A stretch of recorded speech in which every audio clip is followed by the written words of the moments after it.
കാസർഗോഡ് വെള്ളരിക്കുണ്ട് പുളിങ്ങോം പാലവയലിൽ പുഴ വഴിയെത്തിയ കാട്ടാന പാളത്തിൽ കയറാൻ ശ്രമിച്ചത് ആശങ്കയുയർത്തി.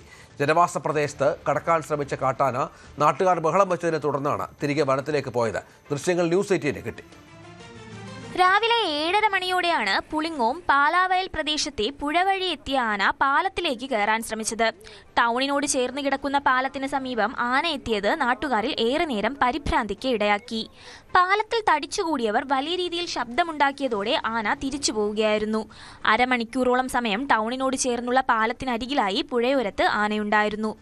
കർണാടക വനാതിർത്തിയിൽ നിന്നെത്തിയ ആന ദിവസങ്ങളായി ഈസ്റ്റ് ഏളേരി പഞ്ചായത്തിലെ വിവിധയിടങ്ങളിലായി വ്യാപകമായി തെങ്ങുകളും വാഴകളും അടക്കമുള്ള കൃഷികൾ നശിപ്പിച്ചിരുന്നു.